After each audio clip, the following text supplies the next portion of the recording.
30 सितंबर 2020 तक 100% रूप से प्रत्येक विद्यालय में पूर्ण कर सकें।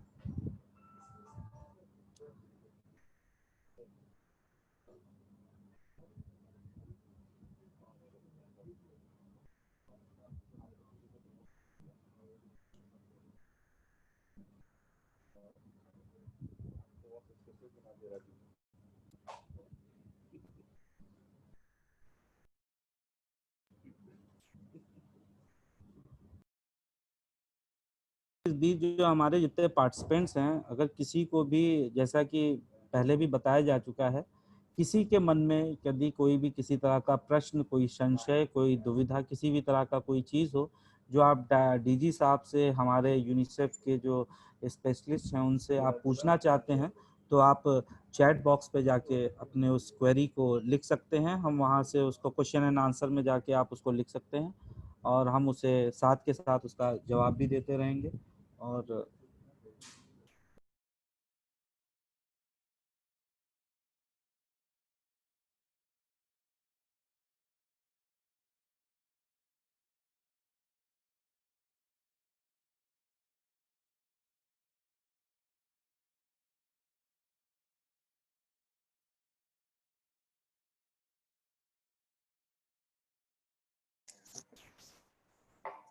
Rajiv,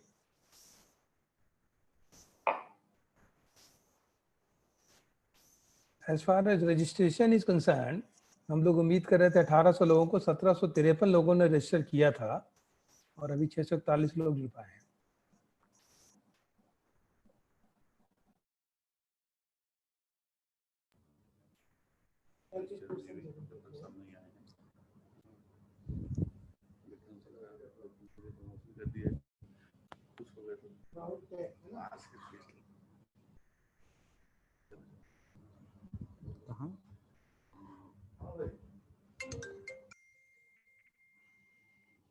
बात कर लो भैया।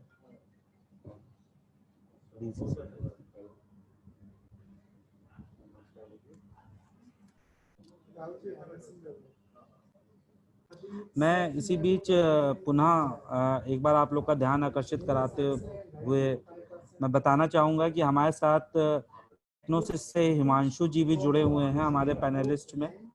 हिमांशु जी जो टेक्नोसिस है, जो प्रेरणा पोर्टल है, उसको पूरी तरीके से जो हम देख रहे हैं, जो डेटा एनालिसिस का जितना काम है वो टेक्नोसिस के माध्यम से किया जाता है। हिमांशु जी वहाँ पे प्रोग्राम मैनेजर हैं और सारी चीज़ों को देख रहे हैं। अगर आपको किसी भी तरह का प्रेरणा पोर्टल पे लेकर संबंधित किसी भी तरह का कोई दुविधा हो, तो आप उसे भी प्रश्न में, जो तकनीकी कुछ इस तरह की चीज़ें होती है, अक्सर हमारे पास भी फ़ोन आते हैं कि ये जो पोर्टल पे ये फॉर्मेट है वो कैसे भरा जाएगा। और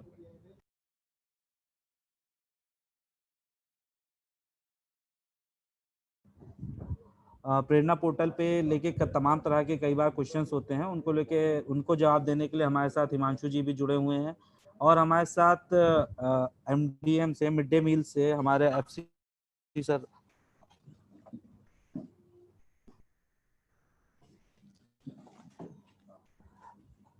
हमारे बीच director general school education Shri Vijay Kiran Anand sir आ चुके हैं। मैं सर से अनुरोध करूंगा कि सर अभी हमारे पास लगभग 742 लोग प्रदेश से सर जुड़ रहे हैं।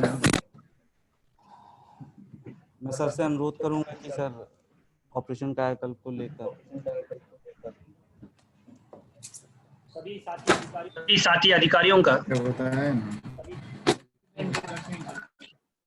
सभी साथी अधिकारियों का एवं सहयोगी संस्थाओं से जुड़े हुए सभी सम्मानित साथियों का स्वागत है।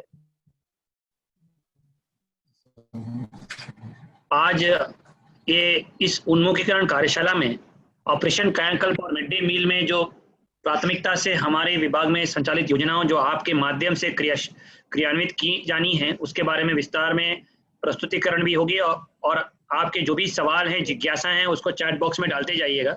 मैं उम्मीद कर रहा हूँ कितने लोग आज की तारीख अभी जुड़े हैं। मैं उम्मीद कर रहा हूँ कि सभी कर्ण शिक्षा अधिकारीगण और बीएसए और डीसी सिविल इसमें जुड़े होंगे अभी। और जो प्रेजेंटेशन किया जा रहा है उसका स्क्रीन आप देख पा रहे होंगे।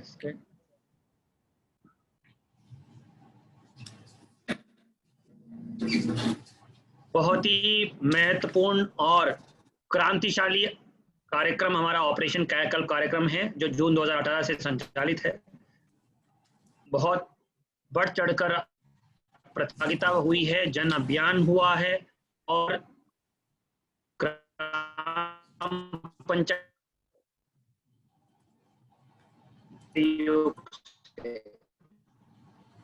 बहुत सारे अवस्थापनाओं को विकसित करते हुए, क्रियाशील कराते हुए करोड़ों बच्चों को लाभ देने और सैचुरेशन की ओर लेके जाने के लिए कार्रवाई करनी है। Next slide. और इसमें बहुत मिशन मोड पे जो एक लेवल 5 पे काम करते हुए हमें काम अंजाम तक पहुंचाना है। माइक्रो प्लानिंग और अटेंशन टू डिटेल इसमें बहुत जरूरी है। सभी को साथ में लेके जाने की भावना के साथ इसमें काम करना है। इसमें हमारे विभाग के अधिकारियों को कदम बढ़ाते हुए सबको जोड़ने का प्रयास करना चाहिए, चाहे वो ग्राम पंचायत हो, ब्लॉक के अधिकारी हो, जिला स्तर के अधिकारी हो। और इसकी सफलता तभी हो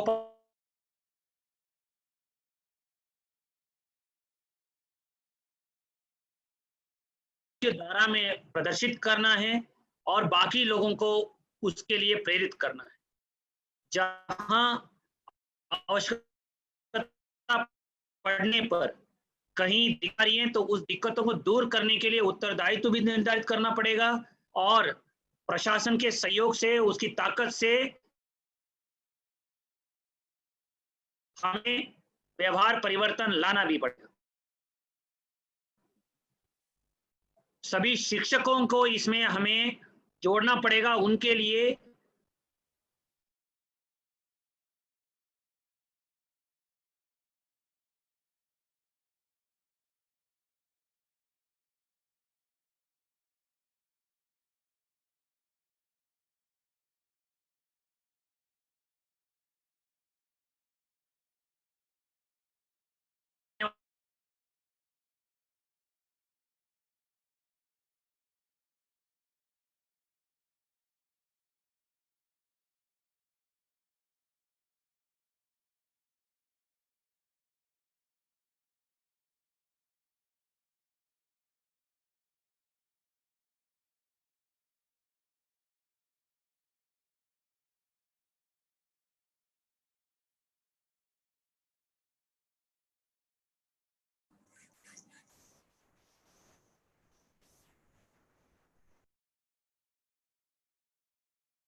सर आपकी आवाज नहीं आ रही है, थोड़ा नेटवर्क का इशू लग रहा है आपके यहाँ पे। विजय सर आप म्यूट हैं।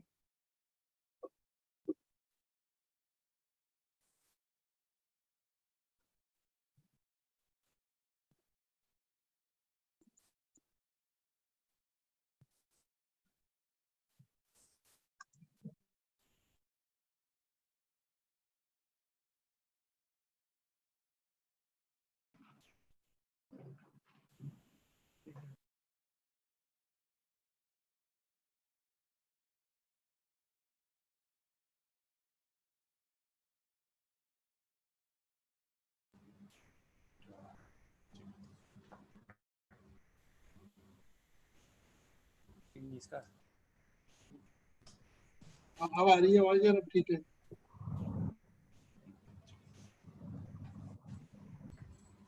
अभी मेरी आवाज आ रही है विक्रम जी? जी सर अब क्लियर है। क्लियर है। ओके, एक थोड़ा डिस्टरबेंस आ गया था यहाँ पे, तो मैं दोबारा शुरू करूंगा। जैसे आप अवगत हैं कि ऑपरेशन कायाकल्प का अभियान 30 अक्टूबर 2019 में ये स्पष्ट निर्देश शासन से गए थे कि ग्राम पंचायत निधि में जितनी धनराशि चौद्ध वित्त, राज्य वित्त और अन्य स्रोतों से आती है उसमें करते हुए स्कूलों का कायाकल्प करना है। में कार्य जो स्कूलों में होने हैं उसका भी स्पष्ट उल्लेख किया गया था। उसके पश्चात एक बहुत बड़ा सुधारात्मक काम हुआ था कि जनवरी में जिला खनिज निधि डिस्ट्रिक्ट मिनरल फंड में, विशेषकर उन जिलों में जहां खनन होता है वहां पे धनराशि जो जमा होती है उसमें जिलाधिकारियों को स्पष्ट निर्देश दिया था कि वो स्कूलों में इस फंड से वित्त पोषण कराते हुए स्कूलों का कायाकल्प करते हैं। और उसमें बहुत अच्छे उदाहरण उभर के आए हैं, जहां बहुत सारे जनपदों में, विशेषकर सोनभद्र जैसे जनपदों में उस निधि से कायाकल्प करने की कार्रवाई तेजी से गतिमान है। इसके अलावा शहरी क्षेत्र और विनियोजित क्षेत्र में धनराशि, क्योंकि ये ग्राम पंचायत की संपत्तियां हैं, शहरी निकायों की संपत्तियां हैं, उन संपत्तियों का रखरखाव, स्कूलों का रखरखाव और स्कूलों में अवस्थापना सृजित करने की कार्रवाई करने के लिए भी हर एक जिलाधिकारी नगर निकाय के साथ अनुरोध किया है। स्थानीय स्तर पर विधायक सांसदों को भी, माननीय विधायकों को भी अनुरोध किया है जिन्होंने बढ़ चढ़कर इसमें प्रतिभाग किया है। इसमें भी हमें और प्रयास करना है कि सभी से संपर्क करना है। शहरी क्षेत्र में निकायों से चेयरमैन, नगर पालिका, नगर निगम सभी के अध्यक्ष महोदय से अनुरोध करते हुए वित्त पोषित कराना है। इसके लिए भी स्पष्ट, वैसे सभी शासनादेश की जरूरत नहीं है क्योंकि ये उनके अधिकार क्षेत्र में विषयों में आता है, फिर भी हम लोग एक स्पष्ट शासन से आदेश करने की प्रक्रिया में है, जो अंतिम पड़ाव में उसको हम अतिशीघ्र कर लेंगे।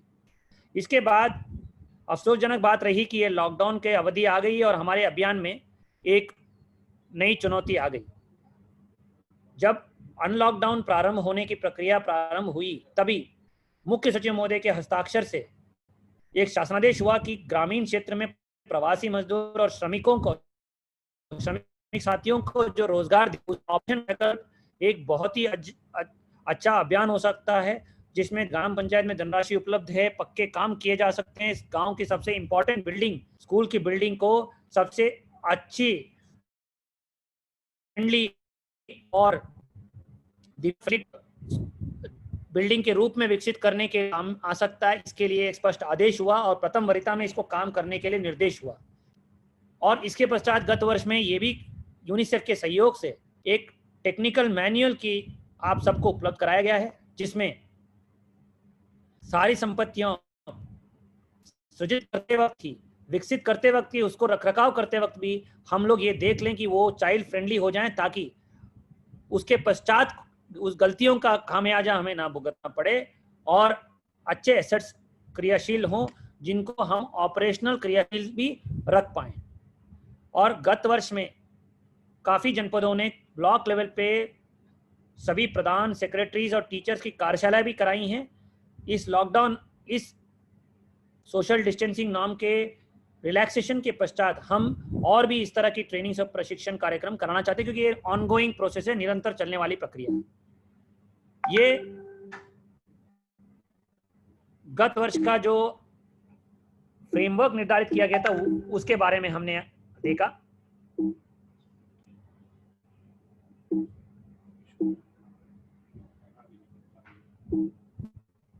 एक मिनट,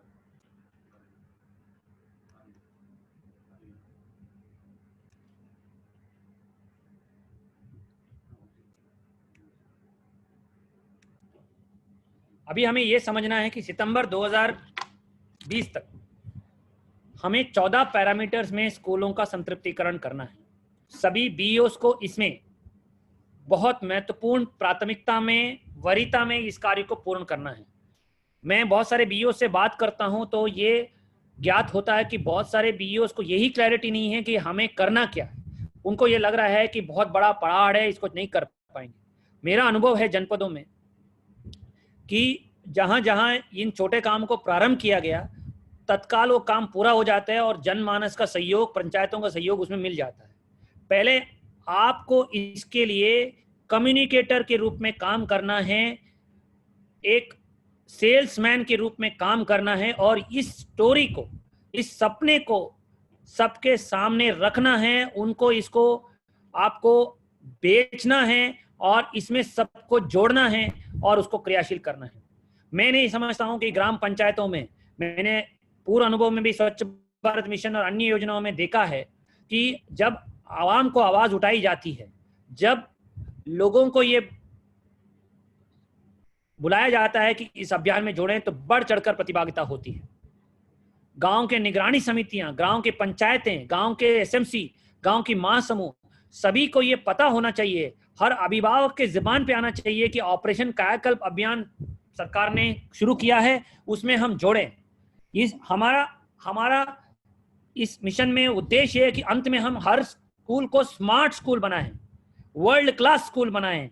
किसी भी प्राइवेट स्कूल की तुलना में हमारे स्कूल मुकाबले के लिए तैयार रहें, इस तरह के स्कूल बने।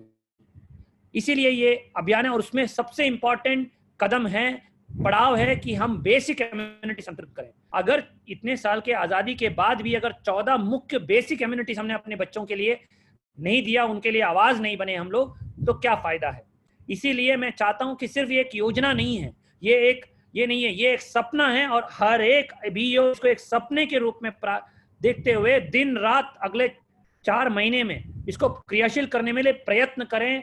हर आदमी से जाके दरवाजा खटखटाएं और जन अभियान बनाएं। सबसे इंपॉर्टेंट पेयजल व्यवस्था। पेयजल व्यवस्था में आप लाइन पे हैं, आप लाइन पे हैं। ये 14 पैरामीटर थोड़ा समझाइए, 14 पैरामीटर एक एक करके समझा दीजिए। दिख रहा है? हाँ हाँ दिख रहा है, सब दिख रहा है। हेलो, हाँ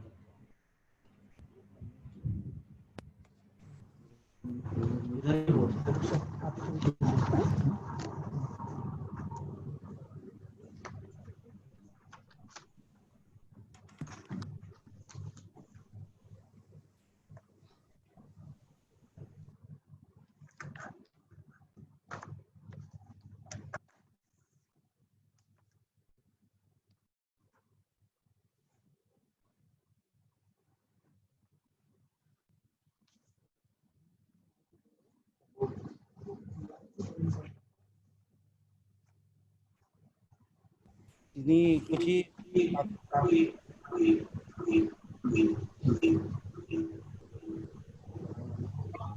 एक कंप्यूटर में एक ही कमरे में अगर आप 2 जगह से लॉगिन होंगे तो इको आएगा। एक कंप्यूटर की आवाज और माइक बंद कर दीजिए। बंद कर दो बस, माइक बंद कर दो बस, अब बोलो।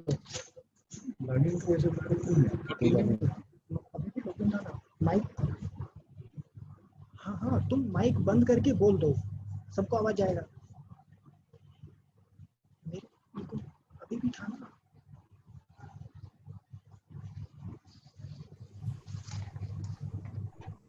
किन्हीं कारण से अभी सर 5 मिनट के लिए चले गए हैं, कुछ बहुत इंपॉर्टेंट कॉल आ गया था उनको। हमारे बीच में हमारे समग्र शिक्षा कार्यालय से वरिष्ठ विशेषज्ञ श्री आर.के. तिवारी जी हमें ज्वाइन कर रहे हैं, तब तक सर भी आ जाएंगे।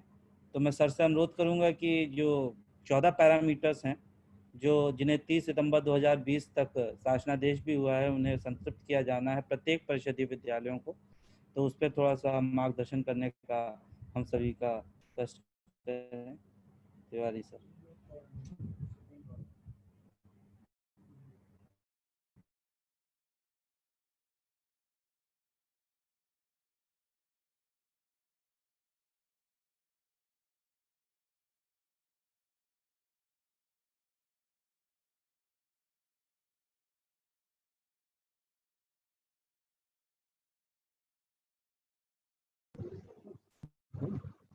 हाँ, सभी को मेरा नमस्कार। मैं आर.के. तिवारी, सीनियर एडवाइजर बोल रहा हूँ। आवाज आ रही है मेरी?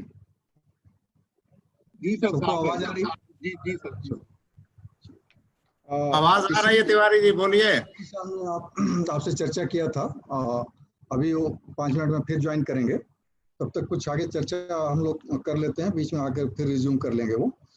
जैसा उन्होंने बताया था कि शुरू में 30 अक्टूबर का जो शासनादेश था उसके तहत हम लोगों को 7 बुनियादी सुविधाओं को संतृप्त करने की बात उसमें की गई थी।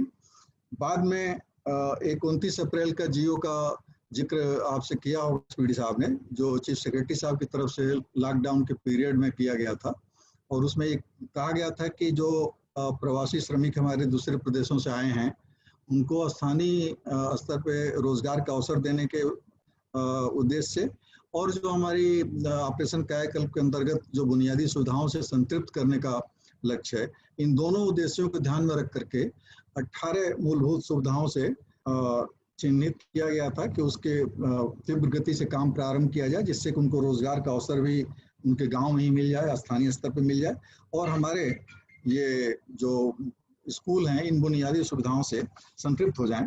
लेकिन इनमें भी एक थोड़ा बाइफर्केशन किया गया। अब 14 सुविधाएं चिन्हित की गई हैं जिनसे 30 सितंबर तक संतृप्त करने का लक्ष्य रखा गया है, और उसमें से 4 सुविधाएं जो हैं जिसकी हम लोग चर्चा कर लेंगे, जैसे इंसिनरेटर या यूरिनल वगैरह से संबंधित है, ये थोड़ा 22 सितंबर के बाद हम लोग ले लेंगे। तो एक एक करके एक सुविधाओं का हम लोग एक बार जिक्र कर लें। इसमें जैसे पहला शुद्ध एवं सुरक्षित पेयजल, तो इसमें मैं आपकी जानकारी के लिए बताना चाहूँगा कि जो सर्वे कराया गया था प्रेरणा ऐप पे, जो फरवरी और मार्च में लॉकडाउन के पहले तक, उसके हिसाब से जो फिगर आई है उसमें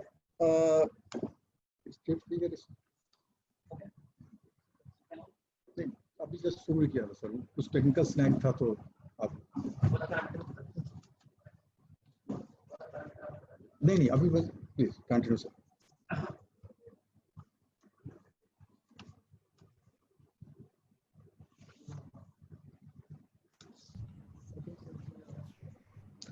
जो 14 पैरामीटर्स मेरे द्वारा बताए जा रहे हैं, इसमें सबसे इम्पोर्टेंट पेयजल व्यवस्था है। जहां हैंडपंप सबमर्सिबल लगाए गए हैं वहां उनको क्रियाशील रखना, ज़रूरत पड़ने पर रीबोर या सामान्य मरम्मत पूरा करना। दूसरा, शौचालय बालक बालिकाओं के लिए उसमें पेयजल, उसमें जल आपूर्ति की व्यवस्था, और उनमें से प्रॉपर क्रियाशील कराने के लिए उसमें दिव्यांग फ्रेंडली, चाइल्ड फ्रेंडली व्यवस्था, रैंप, रॉड, चौड़े दीवारें, प्रॉपर डिस्पोजल और सैनिटेशन फैसिलिटी, वहाँ अंदर बाल्टी, मग, ये सब व्यवस्थाएं वहाँ होना ज़रूरी है। बच्चों के पंजीकरण के हिसाब से पर्याप्त मात्रा में आप लोग वहाँ पे सैनिटरी फैसिलिटीज़ रहें, ये सुनिश्चित करना है। और इस कोविड महामारी के पश्चात हैंड वॉशिंग फैसिलिटी कितनी अपरिहार्य है, ये आप खुद ही अंदाज़ा लगा सकते हैं। वहाँ पे व्यवस्थाएं रहें। कॉम्पोजिट ग्रांट की धनराशि भी सदुपयोग हो। पिछले 2 सालों से जो धनराशि गई है उसमें काफ़ी मात्रा में हमें अभी तक रिपोर्ट्स ओके नहीं मिले हैं। रंगाई पुताई की व्यवस्था हो, किचन शेड में टाइल्स लगाए जाएँ, ब्लैक बोर्ड की व्यवस्था संतृप्त हो, अच्छे क्वालिटी के ब्लैक बोर्ड उपलब्ध हों, फर्श की मरम्मत जहां ज़रूरत है वहां पूरा किया जाए, टाइल्स लगाए जाए आवश्यकता पड़ने पर,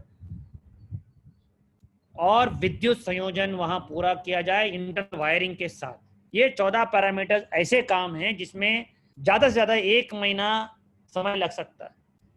ग्राम पंचायत ने तय किया तो छोटी धनराशि, कहीं 50,000 रुपये खर्चा आएगा, कहीं 1 लाख आएगा, कहीं 2 लाख, ज़्यादा से ज़्यादा 3-4 लाख खर्चा आएगा। इतनी धनराशि तो छोटे से छोटे ग्राम पंचायतों में भी हस्तांतरित होती है, 14 वित्त, राज्य वित्त और अन्य स्रोतों से।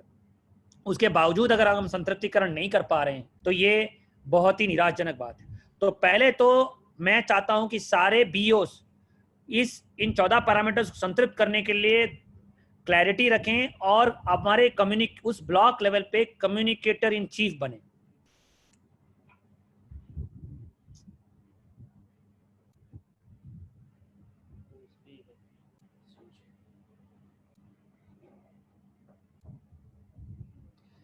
जब ये समीक्षा की गई कि हर गांव में काम कितना हो रहा है, क्यों नहीं हो रहा है, तो ज़्यादा से ज़्यादा लगा करीब 70% से अधिक जगह पे ये संज्ञान में आया कि ग्राम पंचायतों से, प्रधानों से सहयोग नहीं मिल रहा है। ये बहुत ही चिंता का विषय है। इसमें बीओस को अध्ययन करना है, गहराई तक समझना है कि उनके ब्लॉक में क्या हो रहा है। क्या किसी बीओ ने प्रयास करके प्रधान संगठन ब्लॉक लेवल पे जो है, जिला लेवल पे है, उससे बैठक की है? क्या किसी बीओ ने बीडीओ एडीओ पंचायत के साथ मिलकर एक टीम बनाने की कोशिश की है? क्या किसी बीओ ने बीडीओ के माध्यम से गलत कृत्य पे लगे हुए ग्राम पंचायतों के खिलाफ पंचायत के धाराओं में, सुसंगत धाराओं में कार्रवाई की बात की है? कहीं इस डेटा को हर लेवल पे शेयर किया है? कहीं ब्लॉक लेवल पे डेली मॉनिटरिंग व्यवस्था, कंट्रोल रूम टाइप मॉनिटरिंग व्यवस्था सुनिश्चित की गई है? ये कई सारे प्रश्न हैं जिसको आपको स्वयं जवाब देना पड़ेगा। इतने दिनों बाद भी, 2 साल के अभियान के बाद भी अगर असंतृप्तिकरण दिख रहे हैं, ऐसे आंकड़े दिख रहे हैं जहां 50% से ज्यादा जगह पे काम प्रारंभ नहीं हुआ है, तो ये आपके वहां पे लीडरशिप पे बहुत बड़ा प्रश्न चिन्ह है। कहीं कार्य योजना नहीं बनी है तो जीपीडीपी की बैठकें अभी हो रही हैं, उसमें आप सम्मिलित कराइए स्कूल डेवलपमेंट प्लान को, और अनुपूरक योजनाओं में भी सम्मिलित कर सकते हैं, लेकिन इसका डेटा एनालिसिस करना बहुत जरूरी है। तो ये समस्या मैंने आपके सामने रखा और लक्ष्य आपके सामने रखा। अभी इसको हासिल कैसे करेंगे, इसके तरीके आपको हमने बहुत ही सिस्टमिक तरीके से उपलब्ध कराए हैं। सबसे पहले 18 बिंदु का प्लान आपको कायाकल्प के लिए ब्लॉक लेवल पे बना के अपलोड करना है प्रेरणा पोर्टल पर। इन बिंदुओं को आपको कंटेस्ट करना है, ये आपका प्लान है। मैं इस प्लान को अध्ययन करूंगा कि आपने इस प्लान को कैसे बनाया, क्या आपकी सोच, आपका अनुभव, आपकी कार्यकुशलता इस प्लान में प्रदर्शित हो रहा है? क्या ये बीईओ का प्लान है या किसी बाबू ने बना के, ऑपरेटर ने बना के प्रेरणा पोर्टल पर अपलोड किया है? ये मैं ज्ञात करूंगा। सबसे पहले तो निराशजनक बात है कि अभी तक सिर्फ 12% बीईओस ने इस प्लान को पूरा किया है। अगर कायाकल्प की 18 बिंदु का प्लान आप अपने ब्लॉक में नहीं बना पा रहे हैं तो कोई भी बीईओ उस पद पे वहां नहीं रहेगा। ये मेरा दावा है आपके साथ। मैं उम्मीद करता हूं कि आप अगले 1 सप्ताह में इस प्लान को 100% पूरा कराएंगे और हर एक गांव की योजना इसमें प्रदर्शित होगी। आपकी वहां पे कटिबद्धता और आपकी संवेदनशीलता हमारे बच्चों के प्रति उस प्लान में प्रदर्शित होनी चाहिए। और इस प्लान को आप हर एक बिंदु पे गहराई पे विश्लेषण करते हुए ही डालेंगे। ये मैं यहां से अध्ययन करके हर एक बीओ का छिट्टा निकाल के देखूंगा कि क्या प्लान में बीओ ने वाकई में अपने ब्लॉक को बनाने के लिए, कायाकल्पित ब्लॉक बनाने के लिए प्रयास करके बनाया है या सिर्फ खाना पूर्ति पूर्ण किया। इसमें हर एक घटक को विस्तार में बताया गया है। अगला पॉइंट यह है कि 14 पैरामीटर्स में हर स्कूल का हर माह आपको विवरण भरना है। अभी क्या काम वहां हो रहा है, संतृप्तिकरण हुआ है, अगर नहीं हुआ है क्या उसकी समस्या क्या है, क्या प्रारंभ अभी अतिशीघ्र होने वाला है, क्या जीपीडीपी योजना ही नहीं बनी है, क्या सहयोग नहीं मिल रहा है, क्या धनराशि नहीं है, इस तरह की क्या समस्या हर गांव की आप ये 14 पॉइंट के प्लान पे भर के अपलोड कराएंगे। और हम यहाँ से हर दिन IVRS के माध्यम से कॉल करा रहे हैं कि काम प्रारंभ हुआ कि नहीं। अभी तक निराशजनक बात है कि सिर्फ 28% स्कूलों में काम प्रारंभ हुआ। ये प्रतिदिन का रिपोर्ट हमारे पास आ रहा है। अभी हर एक जनपद में जिलाधिकारियों के साथ, CDOs के साथ हमने कार्यशालाएं आयोजित की हैं। यहाँ से निरंतर उनको मोटिवेट किया जा रहा है। हर एक जनपद में जिलाधिकारी या CDO के नेतृत्व में बैठकें निरंतर हो रही हैं। शायद ही कोई जनपद हो जहां नहीं हो रहा है। अगर नहीं हो रहा है तो आप BSA के माध्यम से मेरे संज्ञान में लाइए, मैं उनके माध्यम से जिला प्रशासन का ताकत आपको उपलब्ध करा देंगे। लेकिन बैठकें तो हो जाएंगी, लेकिन बैठकों के बाद उसका क्रियाशीलता और ऑपरेशनलाइजेशन आपको करना है। उसके लिए जरूरी यह है कि आप डेली मॉनिटरिंग व्यवस्था बनाएं। पहले प्लान अपलोड हो जाए आपका 18 पॉइंट का, 14 पॉइंट में मॉनिटरिंग की व्यवस्था को आप लागू करा दे। प्रत्येक माह उसमें बस ऑफिस में 2-3 फोन लाइन लगाना है और फोन करते जाना है कि क्या स्कूल में काम प्रारंभ हो गया, किस बिंदु पे काम हो रहा है, किस बिंदु पे काम नहीं हो रहा है। तत्काल जब सूचना मिलेगी टीचर से कि काम प्रारंभ नहीं हुआ तो प्रधान से संपर्क करना है। किसी एक मद में शुरू हो गया, दूसरे मद में शुरू नहीं हुआ तो आपको तुरंत उस मद में कार्य प्रारंभ के लिए प्रधानों को, सेक्रेटरीज को प्रेरित करना है। और जैसे हम यहाँ से IVRS में मॉनिटरिंग कर रहे हैं, वैसे आपको उस अपने ब्लॉक में एक कंट्रोल रूम व्यवस्था लागू करना है। सितंबर के अंत में मैं स्पष्ट करना चाहता हूं किसी हर एक बीओ को, कोई बहाना नहीं चलेगा कि प्रधान से सहयोग नहीं मिला। सारे पैंतरे हमने आपको बता दिए हैं। सितंबर तक संतृप्त नहीं हुआ तो उस बीओ का उत्तरदायित्व निर्धारित किया जाए।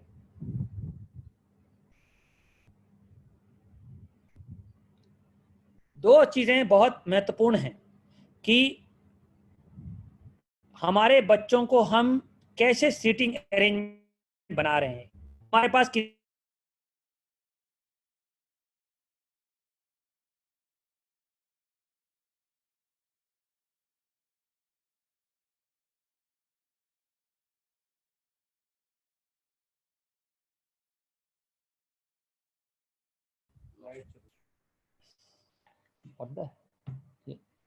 इंटरनेट नहीं है, नहीं लाइट चला गया तो मेरी आवाज आ रही है? सर आ गई, वापस आ गया, बीच में चली गई थी, वापस आ गई।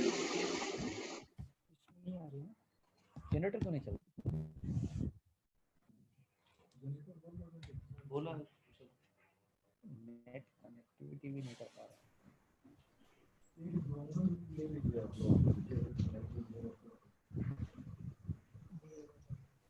ये एक बहुत ही सरल डेटा कैप्चर फॉर्मेट हमने कक्षाओं का सूचना करने के लिए दिया है। ये बहुत ही सेल्फ एक्सप्लेनेटरी है। उम्मीद है कि आप इसको करने के लिए प्रारंभ कर चुके हैं और इसी महीने के अंत तक सारा डेटा मेरे पास आ जाना चाहिए।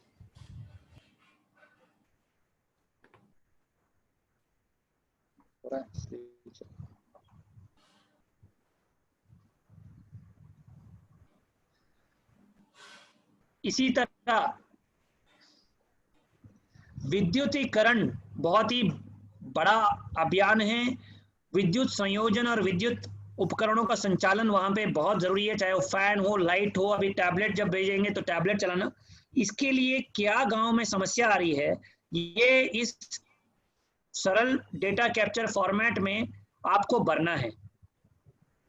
तो कृपया स्पष्ट हो जाएं सारे बीईओस कि किस किस बिंदु में आपको फॉर्मेट भरना है। 18 पॉइंट का प्लान, 14 पॉइंट का प्रत्येक स्कूल का विवरण हर एक माह, ACR के लिए डेटा वन टाइम है, विद्युतीकरण के लिए व्यवस्था जो इस प्रपत्र में भरना है ये वन टाइम है। तो कृपया करके इन चारों प्रारूपों को प्रेरणा पोर्टल पर तत्काल भरें ताकि हम लोग इसमें मॉनिटरिंग रियल टाइम कर पाए। इसके साथ ही ये समीक्षा ले लीजिए कि 17, 18 और 18, 19 में चाहे वो निदेशालय से हो या समग्र शिक्षा अभियान से जो धनराशि हस्तांतरित की गई थी तीनों सालों में, वो कुल मिला के करीब प्रदेश में 3000 करोड़ से ज्यादा धनराशि हो जाती। बहुत बड़ी धनराशि, बहुत बड़ा अवस्थापना में सुधार इनके माध्यम से हो सकता है। अगर अभी तक उन कार्यों को पूर्ण नहीं किया, पूर्ण करने के बाद जनोपयोगी नहीं बनाया और उसका उपभोग प्रमाण पत्र जनपदों को प्रेषित नहीं किया, ये तो निराशजनक बात है। इसमें उत्तरदायित्व निर्धारित किया जाएगा। मैं यहाँ से थर्ड पार्टी इवैल्यूएशन भी अभी सुनिश्चित करा रहा हूँ। तो कृपया करके इसमें कोई कोताही ना करें और इस डेटा को उपलब्ध करा दें, कार्यों को पूर्ण करा के जनोपयोगी बना लीजिए। उसी तरह जहां जहां जिलाधिकारी द्वारा DMF या अन्य मदों से पैसा दिया गया है, उनका भी प्रारूप जो दिया गया है उसको भर के आपको देना है। ऑपरेशन कायाकल्प में गत 2 वर्षों में क्या धनराशि व्यय हुआ है, ये सेक्रेटरी से आपको लेना है। कोई सेक्रेटरी सूचना नहीं दे रहा है तो आप BDO, ADO पंचायत के माध्यम से उसको सुनिश्चित कराएंगे। उनको ये विश्वास दिलाना है कि इस सूचना को कहीं शेयर नहीं किया जा रहा है, बस ना कोई उत्तरदायित्व निर्धारित किया जा रहा है, ना कोई कार्रवाई की जा रही है। इसमें बस यही काम किया जा रहा है कि हम ज्ञात कर रहे हैं कि कितना पैसा खर्च हुआ है, ताकि कहीं पैसा खर्च ही नहीं हुआ है तो हम जान लें कि क्यों नहीं हो रहा है, क्या समस्या आ रही है। प्रधान को सहयोग नहीं मिल रहा है तो प्रधानों का व्यवहार परिवर्तन सुनिश्चित करा लें। तो 6 प्रारूप आपको हमने बताए हैं। 18 पॉइंट के ऑपरेशन कायाकल्प की ब्लॉक वार कार्य योजना वन टाइम, प्रत्येक माह ये 14 बिंदु में क्या क्या काम हो रहा है, क्या क्या संतृप्त हुआ है, इसके बारे में अगले 4 महीने में हम हर एक माह देखेंगे। विद्युतीकरण के लिए वन टाइम प्रपत्र, ACR के लिए वन टाइम प्रपत्र, 17, 18, 19 और 19-20 में कार्यों का उपभोग,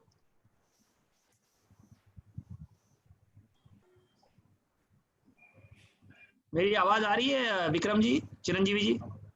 यस सर, आ रहा है अच्छे से, इट्स वेरी क्लियर सर।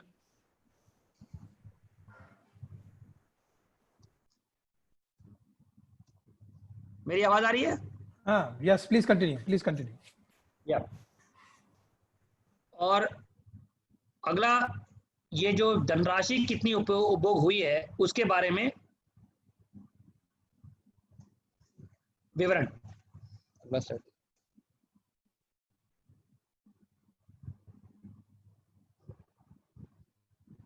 अभी थोड़ा डिस्कनेक्ट हो गया स्क्रीन, मैं अभी शेयर कर रहा हूं दोबारा। Next slide, next slide.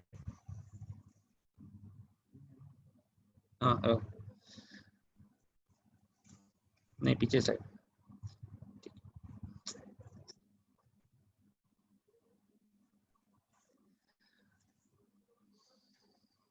इसके पहले वाला स्लाइड है। हाँ, ये एक इंपॉर्टेंट स्लाइड है। हम 5 बिंदु का एक्शन पॉइंट आपको दे रहे हैं। सबसे पहले, प्रत्येक माह कम से कम 2 बार खंड विकास अधिकारी और एडीओ पंचायत से समन्वय स्थापित कर मुलाकात की व्यवस्था कर लीजिएगा। प्रत्येक सप्ताह कम से कम 2 बार आपको इसमें कदम बढ़ा के जाना पड़ेगा, रिश्ता बनाना पड़ेगा। या मैं भी जब भी कोई अन्य विभाग, मैं कम से कम नगर विकास विभाग में 10 बार गया हूँगा, पंचायत विभाग में 10 बार गया हूँगा, तभी ये शासनादेश यहाँ हुए हैं। जितनी कटिबद्धता हम लोग यहाँ दिखा रहे हैं, उतनी कटिबद्धता मैं ब्लॉक लेवल पे चाहता हूँ। और हर एक अधिकारी चाहता है। अंत में काम होता है रिश्तों से, एक दूसरे के समन्वय से, संवाद से। कम्युनिकेशन करीब 60% है लीडरशिप का। तो अगर आप वहां बीओ के बड़े पद पे हमारे प्रतिनिधि के रूप में हैं, तो आपको वहां लीडरशिप दिखाना है और उसके लिए अनुसार ही कम्युनिकेशन दिखाना है। फिर खंड स्तर पे एक टीम बना लीजिएगा। आपके ERP, SRG सब मिला के एक टीम बन जाए जो इसकी, और जो आपके ऑपरेटर्स की टीम है, इसकी मॉनिटरिंग करें। और मॉनिटरिंग कराते हुए प्रिंसिपल्स का फीडबैक ले, प्रधानों का फीडबैक ले। और जो ब्लॉक लेवल पे सचिवों की बैठकें होती हैं, उन बैठकों में आप समय लीजिए BDO से, एडीओ पंचायत से। उस बैठकों में आप प्रतिभाग करें और इसके बारे में चर्चा और फीडबैक प्राप्त करें। एक तरफा संवाद नहीं, 2 तरफा संवाद होना है। और इसी में जो अच्छा काम करने हैं, सचिव हैं, प्रधान हैं, उनको सम्मान करें, उनके जनपद स्तर पर, ब्लॉक स्तर पर सम्मानित कराएं, जन अभियान उसको बनाएं। माननीय विधायकगण, सांसद गणों से इसमें आपको बुलवाना है, बताना है, उनके सहयोग लेने हैं, उनसे भी लोगों का व्यवहार परिवर्तन सुनिश्चित कराना है। और इसके तकनीकी बातें जो है, JEE, TA और राज मिस्त्रियों को प्रशिक्षण भी कराना है, उनको मोटिवेट करना है, ताकि जब बनाते वक्त अच्छे गुणवत्ता से बना लें। इसका सकारात्मक परिणाम हमने शौचालय निर्माण कार्यक्रमों में देखा है, जहां राजमिस्त्रियों तक प्रशिक्षण हुआ है और उसके बाद अच्छी संपत्तियां भी सृजित हुई हैं। और जहां ऐसा काम नहीं हुआ है तो निष्प्रयोजित संपत्तियां खड़ी हुई हैं, जो बहुत बड़ी समस्या बन रही है। कृपया करके इसमें ये 5 बिंदु में आप सुनिश्चित कराएं।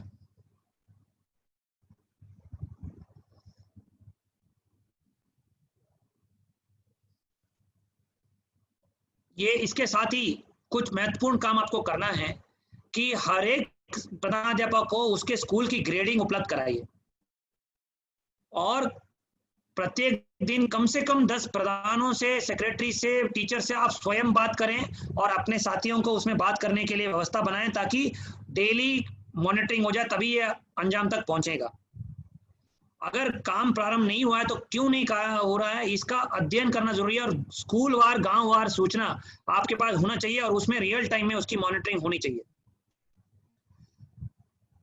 और प्रत्येक दिन, अभी तो स्कूल का निरीक्षण भी नहीं करना है, जहां जहां आपको कायाकल्प का काम नहीं होते हुए दिखना है, वहां भ्रमण करना है। और 5 विद्यालय प्रत्येक दिन भ्रमण होने ही है आपके टीम से। आपको अभी गाड़ियां भी उपलब्ध कराई गई हैं।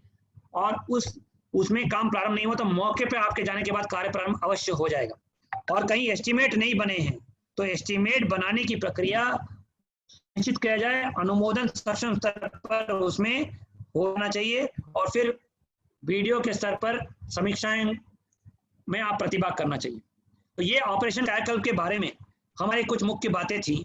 मैं अभी यूनिसेफ की टीम से अनुरोध करूंगा कि वो भी आपको इसकी तकनीकी बारीकियों के बारे में उद्बोधन करें। Thank you Vijay ji. Doctor general साहब, मैं चिरंजीवी जी से अनुरोध करूंगा कि आपका लीडरशिप रहा है, विजय जी के साथ आप लोगों ने लीडरशिप दिया है, जस्ट एक ब्रीफ उद्बोधन दें, फिर मैं टेक्निकल सेशन शुरू करता हूँ। ठीक है विक्रम जी, मेरा आवाज आ रहा है विक्रम? Yes, please continue. ठीक है सर, सबसे पहले तो मैं जीजी सर को बहुत बहुत शुक्रिया कहना चाहता हूं सर, क्योंकि जो आपने जो लीडरशिप दिया है सर, जो स्मार्ट स्कूल बनाने का जो आपने सपना दिखाया है सर, डेफिनेटली एक कलेक्टिव रूप में हम सब मिलकर ये सपना को हम साकार करेंगे sir. I want to appreciate your leadership sir and for all the participant जो जिला से आप और इवन यहाँ डायरेक्टर्स जो भी पार्टिसिपेट कर रहे हैं, आप लोग से मैं ये कहना चाहता हूँ कि हम जब भी स्कूल में चिल्ड्रन को एक प्रोडक्टिव लर्निंग की जब बात करते हैं, तो लर्निंग आउटकम के लिए सबसे इम्पोर्टेंट ये हो जाता है कि लर्निंग एनवायरनमेंट कैसा है, टीचिंग लर्निंग एनवायरनमेंट कैसा है।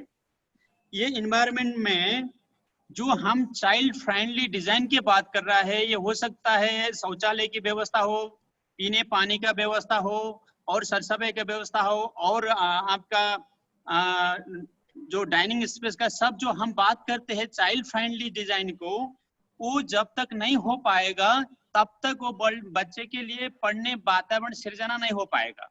इसीलिए जो हम ये ऑपरेशन कायाकल्प के प्रोग्राम के अंतर्गत जो हम करना चाह रहा है, जो डी सर के लीडरशिप में जो हम आगे बढ़ा जा रहा है, ये उत्तर प्रदेश में सभी विद्यालय को एक बहुत प्रोडक्टिव लर्निंग एनवायरनमेंट बनाने में बहुत सहायक भूमिका खेलेगा। इसमें मैं आप लोग को ज्यादा टाइम लेना नहीं चाहता हूं। सबसे इम्पोर्टेंट बात यह है कि ये जो ओरिएंटेशन हो रहा है, जो हम प्लानिंग के बात कर रहे हैं, इसमें आप लोग का बहुत सक्रिय रोल होना चाहिए, आप लोग का ओनरशिप होना चाहिए। बिना आपका leadership at the district level ये प्रोग्राम अच्छा से आगे बढ़ नहीं पाएगा। इसके लिए मैं आप लोग को एक अनुरोध भी करना चाहता हूं, और यूनिसेफ की तरह से जो भी टेक्निकल सपोर्ट आवश्यक होगा, जो आप लोग के पास एक टेक्निकल मैनुअल ऑलरेडी आ चुका है, नहीं है तो वो पहुंचेगा, जो यूनिसेफ के सपोर्ट में डायरेक्टर जनरल के लीडरशिप में बनाया गया है। उसमें डिटेल में बताया गया है कि इसका चाइल्ड फ्रेंडली डिजाइन में क्या क्या होना चाहिए, कैसा होना चाहिए। सो ये चीज आपको ध्यान में रखकर एक अच्छा माइक्रो प्लान बना के ये ऑपरेशन कायाकल्प कार्यक्रम को आगे ले जाने के लिए मैं आप लोग से अनुरोध करना चाहता हूं। और यूनिसेफ की तरह से हम आपके साथ में जो भी टेक्निकल सहायता आवश्यक होगा, उसके लिए हम यूनिसेफ की तरह से कमिटमेंट रहेंगे। इतना कहना चाहता हूं। Vikram ji, I want you to take forward on the technical matters. Over. Thank you Chiranjeevi ji. मैं ब्रीफ में जहां से अभी प्रशासनिक जो बातें हैं, वित्तीय बातें हैं, जो ऑपरेशन एंड मैनेजमेंट की बातें हैं, उस पर डायरेक्टर जनरल साहब ने काफी उनको उद्बोधन कर दिया है। मैं सारे यहाँ बीओज जो हैं उन पर जो तकनीकी इसके पक्ष हैं, जिसमें इस पर मैं बात करना चाहूंगा कि ये जो कायाकल्प के क्या तकनीकी पक्ष हैं। जैसा कि अभी खंड शिक्षा अधिकारियों का ये वेबिनार चल रहा है, तो ये bottom up planning and capacity building ये बहुत जरूरी है, जिस पर अभी ये कार्य चल रहा है। इस पर ऑनलाइन सिस्टम्स भी है और वेबिनार के माध्यम भी कार्रवाई चल रही है और डिस्ट्रिक्ट में भी हो रही है। और आप लोगों का एक टेक्निकल इनपुट्स एंड कोऑर्डिनेशन जिस पर बात की गई, ये आपके लीडरशिप में बहुत इंपॉर्टेंट है। और जो नीचे ग्रासरूट लेवल पर काम कर रहे हैं, तो बीओस के द्वारा उसका सपोर्टिव सुपरविजन, और जितने भी हमारे 5 स्टार स्कूल्स, कायाकल्पित विद्यालय हैं, चैंपियंस हैं, उनकी जानकारियों को लेके एक दूसरे में साझा करना, ये प्रमुख 4 बातें हैं जिससे कि हम कायाकल्प को एक गति दे सकते हैं। जैसा कि अभी हम चूंकि बॉटम अप प्लानिंग की बात कर रहे हैं, जो village plan, then block plan and district monitoring plan की बात है, तो अभी तक जो हमारे जो डेटा निकल के आए हैं, उसमें आप देखिए कि काफी हम एक स्तर तक पहुंच पाए हैं कि हासिल हमारे जो रनिंग वाटर हैं वो 3 में से 2 विद्यालय में है, पानी की व्यवस्था रनिंग वाटर 5 में से 2 है। इसी तरह आप देखें जो ऑपरेशन एंड मेंटेनेंस की व्यवस्था है वो तकरीबन 5 में से 1 विद्यालय में है। और अभी कोविड के समय जब हम हैंड वॉशिंग की बात करें तो तकरीबन हम 2/3 विद्यालयों में क्रियाशील हैंड वॉशिंग फैसिलिटीज है। काफी अच्छी एक बेस तैयार हो गया है। हमें और एक लंबी दूरी तय करनी है जो हम लोग एक साथ मिलके 30 सितंबर तक पूरा कर लेंगे। यहाँ जो सबसे महत्वपूर्ण बात है कि जब हम विद्यालय की बात करते हैं तो आप प्रजातंत्र की जो परिभाषा है उसको बच्चे के नजरिए से देखें कि ये बाल मैत्रिक विद्यालय कायाकल्प बच्चों के द्वारा और बच्चों के लिए बनाई गई व्यवस्था है, होनी चाहिए, तभी वो बच्चे वहां पर आएंगे। क्योंकि वहां बच्चे के अलावा कभी भी शिक्षक के अलावा कोई भी वहां पर व्यस्त नहीं होगा। तो हमें ये सुनिश्चित करना है आप लोगों की लीडरशिप में, ये देखें कि जो भी वहां पर सुविधाएं सुरक्षाएं बन रही हैं वो सुरक्षित हो, सुलभ और सुगम हो, सुखद और आरामदायक उनका इस्तेमाल का अनुभव हो, तभी वो बच्चों में बाल व्यवहार को परिवर्तित कर पाएंगी। और वहां जो जितने भी हम फिटिंग्स लगाएं, जितने भी हार्डवेयर हैं वो बाल मैत्रिक होने चाहिए, और ये सारी सुविधाएं जिससे उनको नियमित प्रेरित कर सकें कि बच्चे उसका इस्तेमाल करें, जिससे कि एक भयमुक्त वातावरण हो। तो easy to access, easy to approach, ये हमें कोर में रखना है। तभी हमारे लिए वहां पर विद्यालय में हमारा ध्येय है कि एक लर्निंग इकोसिस्टम बनाना है, एक एनेबलिंग एनवायरनमेंट बनाना है, जिससे कि बच्चे और शिक्षक वहां पर पठन पाठन कार्य बेहतर तरीके से कर पाए। इसी के क्रम में आप देखें जो इन्होंने विस्तृत बता दिया, टेक्निकल मैनुअल है जो यूपी पर आधारित है, यूपी के अनुभवों को इसमें साझा किया गया है। जितने भी चैंपियन लोगों ने काम किया उन्हीं के अनुभवों को समाहित करते हुए यहाँ यूपी में जो जितने भी आदेश निकले हैं, जितने भी गाइडलाइंस निकले हैं, उसको एक जगह समाहित किया गया है और प्रधान और शिक्षकों के लिए, जिससे कि आप लोग एक मिलकर इन चीजों को आप कर पाए। और इसके लिए ट्रेनिंग भी दी गई है। क्योंकि अब बाल मैत्रिक के साथ साथ अब कोविड का भी पैंडेमिक है, तो हमें कोविड सेंसिटिव भी कुछ बातें करनी पड़ेंगी, उसमें थोड़ा रेट्रोफिटिंग या रिपेयरिंग में हमें जोड़ना पड़ेगा, जिससे कि बच्चों में संक्रमण से उन्हें बचाव करके उसका नियंत्रण भी किया जा सके। इन बातों को भी ध्यान दें क्योंकि स्कूल खुलने से पहले ये बातें समाहित हो जाएं। यहाँ पर ये एक बहुत महत्वपूर्ण राजमिस्त्री, एक बहुत महत्वपूर्ण कड़ी है, क्योंकि जितने भी आदेश हैं, जितने भी बातें हैं, जितने भी ट्रेनिंग है, अल्टीमेटली इसको गांव लेवल पर स्कूल में निर्माण कार्य राजमिस्त्री करते हैं। वही उनका ट्रेनिंग, उनकी समझ होना, बच्चों के लिए बाल मैत्रिक होना, तभी ये हम उसको हम सफल बना पाएंगे। अन्यथा होता क्या है कि वो वेस्ट का उनका ओरिएंटेशन है, वो वेस्ट के अनुरूप सारी बातें बना देते हैं, इससे खर्च भी ज्यादा लगता है। अगर आप बाल मैत्रिक चीजें बनाएंगे तो खर्च भी कम आएगा और उसमें फिर आपको रेट्रोफिटिंग नहीं करनी पड़ेगी। तो ये आपके खर्च के लिए भी अच्छा है, बच्चों के लिए भी बेहतर है और ये जल्दी भी काम होगा। तो ये 5 बातें ध्यान रखनी है कि राजमिस्त्रियों की, कि कायाकल्प बताए किसके लिए है, नहीं तो वो प्रधान शिक्षकों के लिए नहीं है, बच्चों के लिए है। क्या करें क्या ना करें, मिस्त्री का काम उसको आता है, लेकिन आपका रिक्वायरमेंट क्या है वो उन्हें बताना बहुत जरूरी है। इसके ओरिएंटेशन के लिए किसी एक बाल मैत्रिक विद्यालय में उनका भ्रमण हो जाए और ये तय करे वो कि घुटने के बल बैठ के वो देखे कि क्या है। पहले वो बच्चे बन जाए तो बच्चों की चीजें उन्हें नजर आने लग जाएंगी, अन्यथा वो अपनी आदत के कारण उनके जो प्रैक्टिस में है वही हावी हो जाता है। और हम सहयोगात्मक पर्यवेक्षण उनका देखरेख करते रहें, जिससे कि सुविधाओं को गुणात्मक पूर्वक कर पाए। इसके साथ हम देखें कि जैसा कि सबसे पहली बात यहाँ महत्वपूर्ण है, जो वाटर सैनिटेशन एंड हाइजीन की सुविधाएं, जो 14 घटक की 14 जो 7 शुरुआती सुविधाएं हैं वो वॉश रिलेटेड है। उसके बाद क्लासरूम है, रसोई घर है, बिजली की सारी व्यवस्थाएं, जो मूलभूत सुविधाएं जिसमें बहुत ज्यादा पैसा नहीं लगेगा। इसमें आपका जो हैंड पंप है उसका स्वच्छता सुधार, कि कहीं टूट फूट ना हो। वहां पर रनिंग वाटर सप्लाई के लिए हम सबमर्सिबल पंप और ओवर टैंक का अधिष्ठापन कर दें और सारे जगह हम हमारे जितने भी वॉश फैसिलिटीज हैं, किचन है, डाइनिंग शेड है, हैंड वॉशिंग स्टेशन है, सब में रनिंग वाटर की सप्लाई हो, तभी उसमें स्वच्छता होगी। और कोविड के समय में रनिंग वाटर सप्लाई भी बहुत जरूरी है। इससे हम 7 जो हमारे 14 में से 7 घटक की पूर्ति हो जाती है।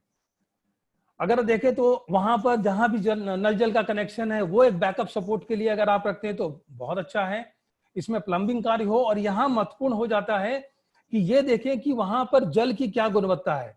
गुणवत्ता की जानकारी डिस्ट्रिक्ट लैब से पता चल जाएगी और उसके अकॉर्डिंगली आप उपचार करें। और अगर वाटर फिल्टर की आवश्यकता पड़ती है तो किस तरह का प्रदूषण है, किस तरह की गुणवत्ता है, उसके अकॉर्डिंग हो, न कि ब्लाइंडली हर जगह आरओ सिस्टम लगा दिया जाए।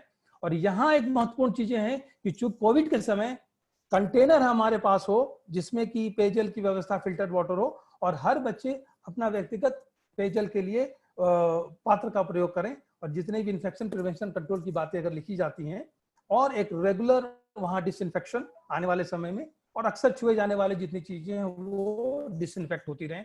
तो ये वाटर के लिए जो बातें हैं ये महत्वपूर्ण है कि रनिंग वाटर सप्लाई हो और सेफ वाटर हो। यहाँ बालक शौचालय की हम बात करें, आपको ये सारे जो संदर्भ मैं दिखा रहा हूँ ये सारे टेक्निकल गाइड में दिए हुए हैं। यहाँ पर जो टॉयलेट है उसकी फर्श की ढलान या स्लोप पर विशेष ध्यान देना है। टाइल्स, वहां जो फ्लोर है वहां पर चिकनाई युक्त टाइल्स ना हो, अगर कोटा स्टोन हो तो बेहतर, वरना थोड़ा रफ टाइल लगाएं जिससे कि स्लिपरी ना हो। और ये देखें कि दरवाजे जो हैं टॉयलेट के हमेशा बाहर की ओर खुलने चाहिए। कमरे के दरवाजे अंदर की ओर खुलते हैं लेकिन टॉयलेट के दरवाजे बाहर की ओर खुलने चाहिए। कारण यह है कि अगर वो अंदर की ओर खुलेगा तो बच्चे को अंदर जाने के लिए पैन को क्रॉस करना पड़ेगा और वापस आने के लिए भी पैन को क्रॉस करके दरवाजा खोलना बंद करना पड़ेगा, जिससे चोटिल होने का और गिरने का खतरा रहता है। इन केस अगर दरवाजा कभी जाम हो गया तो अगर आप बाहर से दरवाजा लगाएंगे तो बच्चे को अंदर चोट लगने का खतरा रहेगा। इसके लिए इसमें रोशनदान बहुत जरूरी है। हर यूरिनल पर के ऊपर एक रोशनदान होना चाहिए और हर टॉयलेट में जितने तरफ दीवारें हैं उन पर भी रोशनदान होना चाहिए, जिससे कि वहां पर प्रॉपर वेंटिलेशन हो और बदबू भी ना आए। रोशनी रहेगी तो बच्चे वहां आने जाने से डरेंगे भी नहीं। और इसके लिए कोविड के समय में जो डिसइंफेक्शन एंड साफ सफाई है उसका तो आने से वाले समय में हमें विशेष ध्यान रखना पड़ेगा। इससे देखें 14 घटक में से घटक नंबर 2, 3, 5 और 6 ये toilet, girls toilet, boys toilet, दिव्यांग टॉयलेट और उसके रनिंग वाटर सप्लाई से संबंधित है। 14 में से 4 घटक टॉयलेट में हम एड्रेस कर सकते हैं। अगर हम बालिका शौचालय में वो सारी बातें ध्यान रखनी है, लेकिन यहाँ विशेष ध्यान रखें कि मूत्रालय का जो दरवाजा है वो अंदर की दोनों तरफ खुलने वाला हो और 2 पल्लों का हो। लगभग हर यूरिनल में आप देखेंगे कि दरवाजे होते ही नहीं है, केवल मुख्य दरवाजे में होता है। लेकिन अगर मुख्य दरवाजा खोलेंगे तो बाहर से सारा मूत्रालय दिखता है। अगर बच्चियां वहां पेशाब कर रही हैं तो बाहर से दिखता है। तो छोटे छोटे दरवाजे हम हर मूत्रालय में लगा दें और टॉयलेट का दरवाजा भी बाहर की ओर खुले तो उसका उपयोग और सुनिश्चित होगा और बेहतर होगा। साथ साथ टॉयलेट में इंसिनरेटर भी होना जरूरी है, क्योंकि महामारी के समय इसकी बड़ी आवश्यकता होती है। इसका सेफ डिस्पोजल हमारे लिए बहुत जरूरी है। इसके साथ हम दिव्यांग शौचालय की हम बात करें, 2 मीटर बाय 2.25 मीटर का एरिया का होना है। और ये केवल दिव्यांग बच्चों के लिए भी नहीं है, हमारे प्रेग्नेंट, अगर टीचर हमारी प्रेग्नेंट हैं, कोई अगर चोटिल हो गया है, कोई हमारे एजेड टीचर हैं, उनके लिए भी बहुत महत्वपूर्ण है और ये आवश्यक अंग है। तो इसका स्लोप है, रैंप की जो ढलान है 1:15 होनी चाहिए और उसके बाद एक प्लेटफॉर्म जरूर रखें जहां पर वो व्हील चेयर को स्टेबलाइज करके फिर अंदर जाएं और दरवाजा आपका अंदर बाहर की ओर खुले। रैंप और हैंडल जैसा कि डीजी साहब ने कहा प्रॉपर हो और अंदर भी जितने भी हैंडल्स लगे हुए हैं प्रॉपर हो, जिससे कि हमारे दिव्यांगजन को उनको इस्तेमाल करने में आसानी हो। इसके बाद हम क्विकली जो शौचालय की बात करें तो शौचालय में सबसे पहला जो पिट है, पिट शौचालय है, बाहर वाला जितने भी भाग वो आलय है।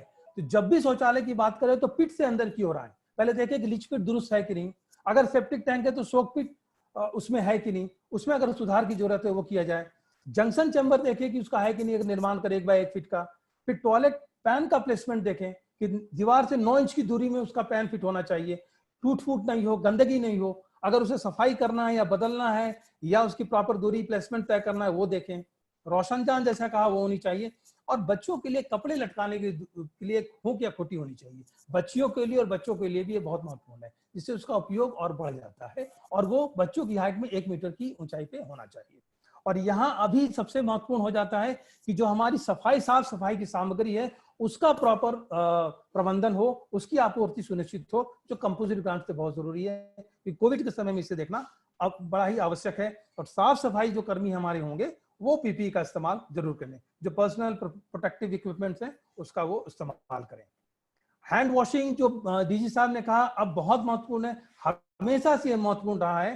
तो हर 10 से 12 बच्चों पर एक नल हो, हर 2 नलों पर एक साबुनदानी हो और हर 10-12 नलों की एक इकाई 100 बच्चों के विद्यालय में होना चाहिए, ये सुनिश्चित कर लें। और कोविड के समय अगर सुरक्षात्मक उपाय जो 1 मीटर की दूरी हमें देखनी है, अगर हमारे यहाँ छोटी इकाई है तो दोनों छोर के नल इस्तेमाल करें, बड़ी इकाई है तो हर 2 नल छोड़ के उसका इस्तेमाल करें, या फिर अगर हमारे पास इकाई कमी है तो वर्तमान इकाई का हम विस्तार कर सकते हैं और या अतिरिक्त इकाई का निर्माण कर सकते हैं। इसके लिए वहाँ साबुन की आपूर्ति, साबुन बैंक को हमारे लिए रखना है और वहाँ बच्चों के लिए रखें, जिससे कि साबुन की कभी कमी ना हो। क्योंकि बच्चों को बार बार स्कूल आने के समय, टॉयलेट यूज के बाद, मिड डे मील के पहले, मिड डे मील के बाद और घर जाने से पहले अब उन्हें हाथ धोना पड़े, कम से कम 5 बार हाथ तो साबुन से हाथ धोना ही है। तो साबुन की भी खपत बढ़ेगी तो उसका हमें ध्यान रखना है और 1 मीटर की सारी दूरी बनाए रखनी है। हैंड वॉशिंग स्टेशन बहुत ही महत्वपूर्ण है कि बच्चों की ऊंचाई, चौड़ाई और लंबाई बच्चों को अनुरूप होनी चाहिए, और 2 छोटे बच्चे, बड़े बच्चे, प्राइमरी और प्राइमरी के लिए 2 अलग अलग हाइट का होना चाहिए, जो बच्चे की कमर की हाइट से ऊंचा ना हो। ये विशेष ध्यान रखें, क्योंकि जब भी हम हाथ धोते हैं तो हमारा हाथ नीचे की ओर हो और कमर से हमारा शरीर नीचे की ओर झुका हुआ होना चाहिए। ये अडल्ट के भी केस में और बच्चों के भी केस में है। और जो सिंक है, सिंक की जो चौड़ाई है वो बच्चों की उंगली और कूहनी से की जो लंबाई है उससे ज्यादा ना होनी चाहिए।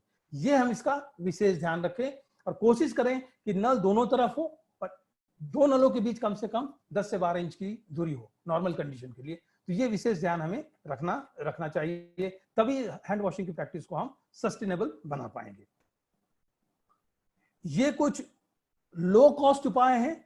कोविड के समय अगर आपको करने हैं तो सिंपल अपने कंटेनर में एक स्टॉपर लगाएं, एक पीवीसी पाइप लगा के उसमें एक आधे मीटर 1 मीटर की दूरी में छेद कर दें, स्टॉपर से कंट्रोल करें, नीचे टीन की एक पतरी का आप सिंक बना दें। इससे बहुत लो कॉस्ट में आराम से बच्चे हाथ धो सकते हैं। आपको एक्सपेंशन अगर करना है तो ये चीजें आप देख सकते हैं, ये स्टॉपर है और ये पाइप के द्वारा इसको हम अच्छे तरीके से कर सकते हैं।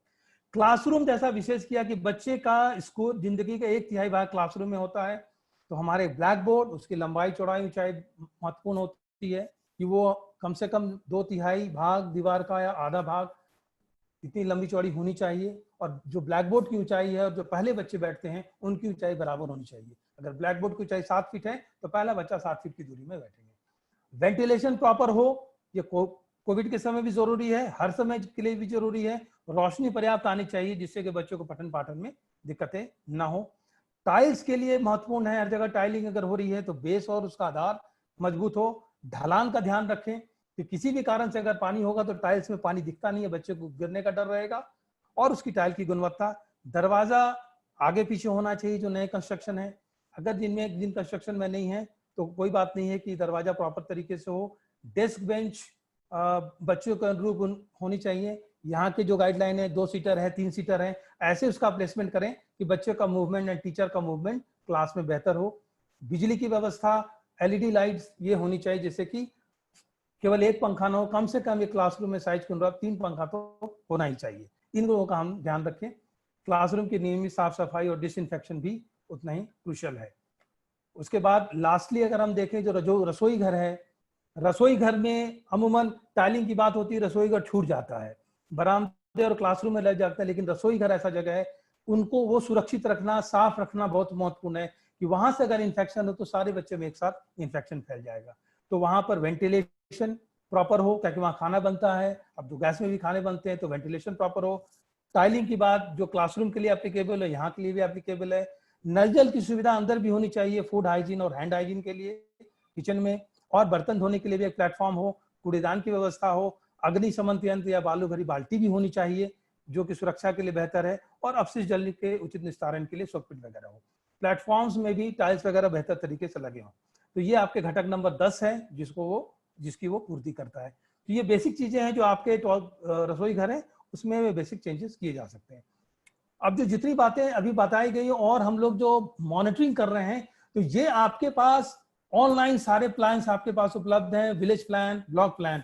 अब हमारे block level officer and BSA साहब से निवेदन है कि आपके पास एक सिंपल एक लाइन में एक स्कूल की आप डेटा रख सकते हैं कि आपके किस स्कूल का बेसलाइन जो फरवरी में हुआ उसमें क्या ग्रेड है, और आपके कायाकल्पित का डिक्लेरेशन डेट क्या है, और उसके बाद जो एक ब्लॉक की टीम है वो वैलिडेशन कर ले, और एंड लाइन आपका अक्टूबर 2020 में होना है। तो इससे आप तय हो जाएगा कि एंड लाइन के पैसे आपके सारी सुविधाएं चाक चौबंद होंगी, क्योंकि 30 सितंबर तक करना है तो हर स्कूल का अपना अपना डेट होगा कि कब वो उसको डिक्लेयर कर रहे हैं, और उसके बाद अपनी ब्लॉक टीम उसको वैलिडेशन के लिए ऑटोमेटिकली वहां पर पहुंच जाएगी। इसको लेकर इन सारे जो आपके डेटा हैं, तो ये अगर एक पेज में 15 स्कूल आ जाएंगे तो आपके पास 150 स्कूल है तो 10 पेज का ये माइक्रो प्लान, उसका एक समरी जो है उन्हीं से आ जाएगा कि कितने बेसलाइन में है, कितने मिड लाइन में है, कितने एंड लाइन में स्कूल किस स्टार रैंकिंग के हैं, यूपीएस पीएस, ये एक समरी आपके पास आ जाएगी। लास्ट में जो आपके माइलस्टोन है, जो लोगों ने बताया है कि कौन सा विद्यालय कब संतृप्त होना है, उसके आधार पर आप प्राइमरी और अपर प्राइमरी का माइलस्टोन तय कर सकते हैं। उसमें आपको आ जाएगा कि 15 जून से 30 जून के बीच कितने विद्यालय संतृप्त होने वाले हैं। और उसके अगेंस्ट में जब आप मॉनिटरिंग करने बैठें तो आपको ये देख लें कि प्लान के अगेंस्ट में कितना अचीव हुआ, क्या समस्याएं रहीं, क्या अच्छाइयाँ रहीं, अच्छाइयों को आगे ले जाएं, समस्याओं को दुरुस्त करें।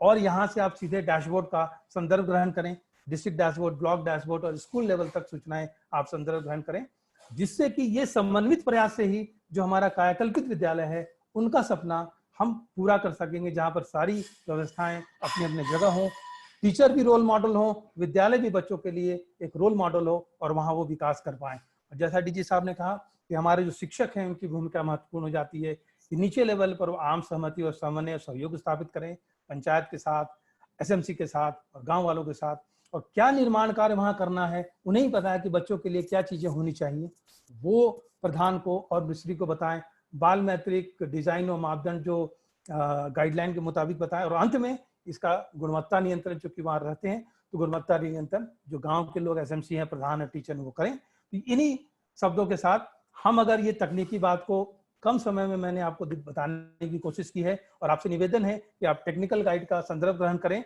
और वहां पर जो हमारी टीम है, जो निदेशालय की टीम है, उनसे बार बार संपर्क करके कोई आपको तकनीकी जानकारी है तो वो उपलब्ध होती रहेगी और आप एक दूसरे के सीखते हुए हम इसको कायाकल्पित करवाएं। इन्हीं शब्दों के साथ बहुत बहुत धन्यवाद डायरेक्टर जनरल साहब का और सारे बीएसएन बीओ साहब, बीएसओ साहबान का कि आप लोगों ने तकनीकी किया। Thank you very much. Thank you very much. धन्यवाद चिरंजीवी जी और विक्रम जी। मैं अभी एमडीएम की टीम से अनुरोध करूंगा, जो मिड डे मील के अंतर्गत खंड शिक्षा अधिकारियों को एक बहुत ही महत्वपूर्ण अभियान संचालित करना है, समयबद्ध रूप से उसको पूर्ण करना है, उसके बारे में सभी खंड शिक्षा अधिकारियों को अवगत कराएं। हाँ, नमस्कार, मैं वित्त नियंत्रक मिड डे मील अथॉरिटी बोल रहा हूँ। आप सबका स्वागत है और सौभाग्य है मेरा कि आपसे संपर्क करने का मुझे सुअवसर प्राप्त हुआ है। लॉकडाउन और ग्रीष्मावकाश की अवधि में हमें खाद्यान्न सुरक्षा के अंतर्गत छात्रों को खाद्यान्न और परिवर्तन लागत उपलब्ध कराए जाने हैं। इस सत्र में मैं तीन चरणों में बांटूंगा। पहला चरण है जिसमें जनरल इंफॉर्मेशन हम आपको देंगे, क्या क्या सामान्य निर्देश हैं शासन द्वारा और भारत सरकार द्वारा। दूसरे में किस तरह से ये प्रक्रिया अपनाई किया जाएगी, और तीसरे में जनपदों द्वारा जो कुछ परीक्षाएं की गई हैं उनके उत्तर देंगे। सबसे पहले मैं बताना चाहूँगा कि भारत सरकार द्वारा लॉकडाउन की अवधि में एवं ग्रीष्मावकाश में खाद्य सुरक्षा अधिनियम के अंतर्गत छात्रों को खाद्य सुरक्षा उपलब्ध कराने के निर्देश दिए गए हैं।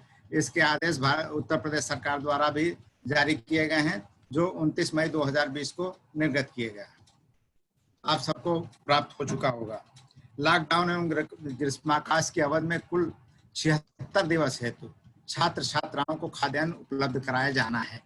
इस हेतु 1,34,396 मीट्रिक टन खाद्यान्न जनपदों को आवंटित किया जा चुका है। अगर किसी जनपद में कम पड़ा तो फिर बाद में वो मांग कर सकते हैं, उसके हिसाब से उनसे हम 2.5 किलोग्राम चावल, 5.1 किलोग्राम गेहूं, इसी तरह उच्च प्राथमिक विद्यालयों में अध्ययनरत छात्र छात्राओं को 3.8 किलोग्राम चावल और 7.6 किलोग्राम गेहूं, कुल 11.4 किलोग्राम खाद्यान्न उपलब्ध कराया जाएगा। छात्र छात्राओं अभिभावकों को खाद्यान्न वितरण हेतु प्राधिकार पत्र निर्गत किया जाएगा। प्राधिकार पत्र का फॉर्मेट हम कल या परसों आपको शेयर कर देंगे, बात हो गई है, फौरन जारी हो जाएगा। खाद्यान्न का वितरण सरकारी सस्ते गले की दुकानों, कोटोदार के माध्यम से प्राधिकार पत्र के आधार पर किया जाएगा। परिवर्तन लागत के रूप में प्रथम किस्त रुपया 114.93 करोड़ जनपदों को शासन द्वारा जारी किया जा चुका है। इसका आहरण जनपदों द्वारा तत्काल सुनिश्चित कर लिया जाए। द्वितीय किस्त के रूप में 265.44 करोड़ परिवर्तन लागत की धनराशि जनपदों को भेजे जाने हेतु कार्यवाही गतिमान है, अतिशीघ्र इसे प्रेषित कर दिया जाएगा। द्वितीय किस्त जारी होने के उपरांत कुल परिवर्तन लागत 380.37 करोड़ जनपदों को उपलब्ध हो जाएगी। परिवर्तन लागत की धनराशि के भुगतान हेतु खंड शिक्षा अधिकारियों द्वारा प्रेरणा पोर्टल पर उपलब्ध विद्यालयवार छात्र छात्राओं को डाटा एक्सेल में डाउनलोड कर संबंधित विद्यालय के प्रधानाध्यापक को उपलब्ध कराया जाएगा। ये कार्रवाई बीईओ के स्तर की है कि प्रेरणा पोर्टल से डाउनलोड करके और प्रधानाध्यापक को एक्सेल शीट उपलब्ध करा दिया जाए। प्रधानाध्यापक द्वारा तत्काल प्रभाव से विद्यालय में उपस्थित होकर छात्र छात्राओं और अभिभावकों को बैंक खाता विवरण चरणबद्ध तरीके से प्राप्त किया जाएगा। मैं समझता हूँ इसमें कार्रवाई शुरू हो गई होगी। अधिकतर जनपदों ने, अधिकतर बीईओ ने ये काम शुरू भी कर दिया होगा। काफी विद्यालयों से सूचनाएं करीब करीब प्राप्त भी हो चुकी होंगी। जिन विद्यालयों में अभी डाटा कम प्राप्त हुए हैं उन्हें तत्काल कंप्लीट कर लिया जाए। दिनांक 24/3/2020 को वास्तविक नामांकन के आधार पर दिनांक 24/3/2020 24 मार्च 2020 जिस दिन से लॉकडाउन शुरू हुआ है उस तिथि को जो छात्र जिस कक्षा में नामांकित था उसी के आधार पर उसको खाद्यान्न और परिवर्तन लागत उपलब्ध कराया जाएगा।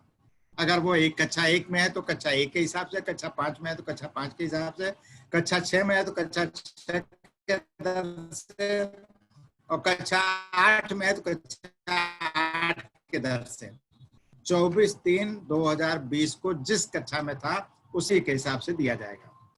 अभिभावक का नाम, मोबाइल नंबर, बैंक का नाम, शाखा तथा IFS कोड। मैं फिर दोहरा दूं क्या क्या चीजें उसमें भरनी है। अभिभावक का नाम, छात्र का नाम, अभिभावक का नाम, मोबाइल नंबर, बैंक और हस्तांतरित की जाने वाली धनराशि भरकर मध्याह्न भोजन नीति के माध्यम से RTGS NEFT के द्वारा अभिभावकों के बैंक खाते में हस्तांतरित की जाए। किस प्रकार करना है प्रेरणा पोर्टल से आप लोगों ने काफी कर लिया होगा, लोगों को पता होगा, फिर भी हम एक जानकारी के लिए फिर से दोहरा देते हैं। सबसे पहले हम आप द्वारा prerana.up.in खुली जाएगी वेबसाइट और इसके लॉगिन पर बटन क्लिक करके खोलने के बाद अपने विकासखंड का नाम, यूजर नेम और पासवर्ड भरा जाएगा। अपने विकास का खंड का यूजर नेम और पासवर्ड भरा जाएगा। उसके बाद से आगे वाली वेबसाइट ये स्क्रीन खुल जाएगी। इस स्क्रीन में आपको गार्जियन बैंक एक्सेल अपलोड के लिंक पर क्लिक करना है।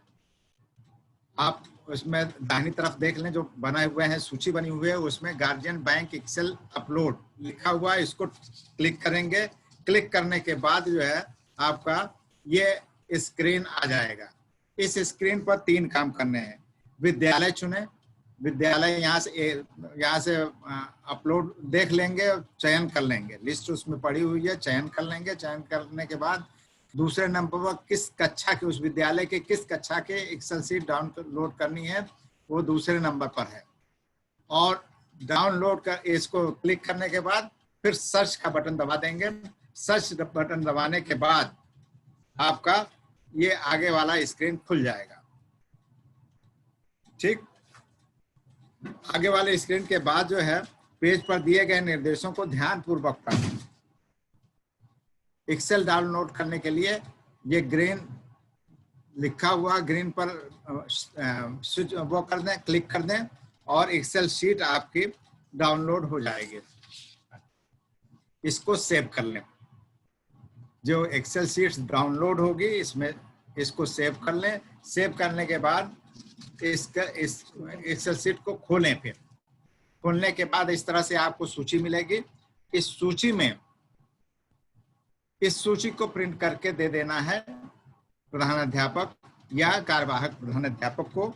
उनके द्वारा ये चीजें भरी जाएंगी। आधार नंबर, अध्यापक स्टूडेंट का, bank IFS code, account holder name, account holder account number, account holder mobile number, account holder Aadhaar number.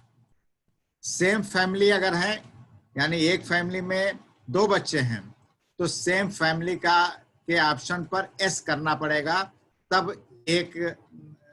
उसको एक्सेप्ट करेगा। ये आधार अवेलेबिलिटी अगर है तो एस करेंगे, नहीं है तो नो कर देंगे। Present time student availability S R no इसमें भरना है। अवेलेबल है तो एस, नहीं है तो नो। इसके लिए निर्देश जो है, पहली बार जो एक्सेल शीट डाउनलोड किया गया है वहां पे निर्देश दिए गए हैं कि क्या क्या करना है। अगर उसमें आधार कार्ड नहीं है उस बच्चे का तो 1 लिखना है।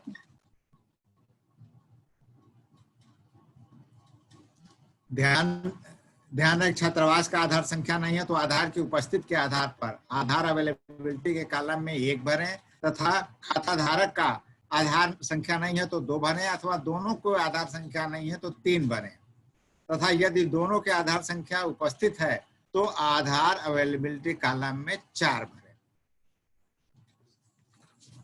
इसके बाद भरने के बाद इसको जब प्रधानाध्यापक से प्रधानाचार्य से मिल जाएगा तो इसको अपने यहाँ एक्सेल शीट में फीड करवाने के बाद उसको सेव कर लेंगे। सेव करने के बाद इसे अपलोड किया जाएगा, फिर दोबारा से खोलना होगा वही प्रोसेस करके, और खोलने के बाद जो पहले हमने जहां डाउनलोड एक्सेल शीट किया था उसी फॉर्मेट पर चूज फाइल शब्द आता है। चूज फाइल में वहां सेलेक्ट करेंगे, क्लिक करेंगे तो आगे ये खुल जाएगा। इसमें आपको फाइल चूज करके जिस विद्यालय का है उस विद्यालय के नाम से चूज करके और इसको ओपन कर लेना है। ओपन करने के बाद जो है सेव करेंगे। सेव करने के लिए करेंगे तो ये लोडिंग होगा। लोड होने के बाद जो है आपका खुल करके इस तरह से इस स्क्रीन पर जैसा दिखाई दे रहा है, ऐसे ही विद्यालय, पिता का नाम, छात्र का नाम, माता का नाम, रजिस्ट्रेशन संख्या सब लिखा हुआ आपको मिल जाएगा। ये प्रिंट करके टीचर्स को देना होगा, जिससे के आधार पर वो कर लिया जाएगा। प्रिंट करने के बाद जब ये दिया जाएगा तो उसी आधार पर आरटीजीएस बन जाएगा। वो एक लेटर बैंक को सिर्फ जाएगा जिसमें लिखा जाएगा कि इन बच्चों को इतने अमाउंट की धनराशि ट्रांसफर किए जाए इन खातों में। बैंक को एक लेटर चला जाएगा, संलग्नक उसके साथ एक्सेल शीट का प्रिंट आउट लग जाएगा, और वो लगा करके दोनों शीट पर दोनों ज्वाइंट सिग्नेचर होते हैं तो दोनों पर ज्वाइंट सिग्नेचर होंगे। लिस्ट पर भी होगा और लेटर पर भी होगा। दोनों लगा करके बैंक चला जाएगा, बैंक से ट्रांसफर हो जाएगा। ये पैसा ट्रांसफर होना है मध्याह्न भोजन निधि, स्कूल की मध्याह्न भोजन निधि से ही प्रधानाध्यापक और ग्राम प्रधान के ज्वाइंट सिग्नेचर से। अपलोड की गई रिपोर्ट को देखने के लिए, जो आपने अपलोड किया है रिपोर्ट, उसको देखने के लिए फिर से जब शुरू करेंगे तो student guardian bank details analysis मिल जाएगी, एनालिटिक्स। विकास खंड के नाम उसमें क्लिक करेंगे तो फिर आपको अगली ये सूची मिल जाएगी पूरी की पूरी। कुछ जनपदों से परीक्षाएं की गई थी, उन परीक्षाओं के जवाब हम आपको बता दें। कुछ लोगों ने ये जानना चाहा है कि कक्षा 5 और कक्षा 8 के बच्चे जो विद्यालय में 11/3/2020 को जा चुके हैं, उन्हें कितने 31/3/2020 को जिनका दूसरे विद्यालय में चले जाना चाहिए, पास हो जाएंगे, उनको दिया जाएगा, भोजन दिया जाना है। तो शासन आदेश इस बात का हो गया। आदेश हम आपको बता चुके हैं।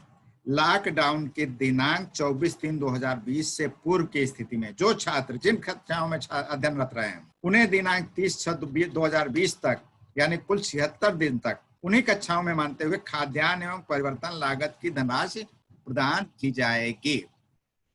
यानी कक्षा 5 में जो 31 तारीख को रिलीव हो जाता, उसे 24/3 को वो कक्षा 5 के बजाय कक्षा 5 में ही पढ़ा रहा है, ये मानते हुए उसको 30 जून तक आप पूरा खाद्यान्न देंगे।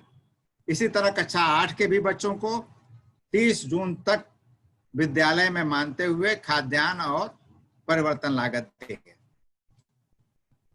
1 अप्रैल से 30 जून 2020 तक कक्षा 1, 3, 4, 7, 8 में अध्ययनरत छात्र छात्राएं पूर्ववत हैं,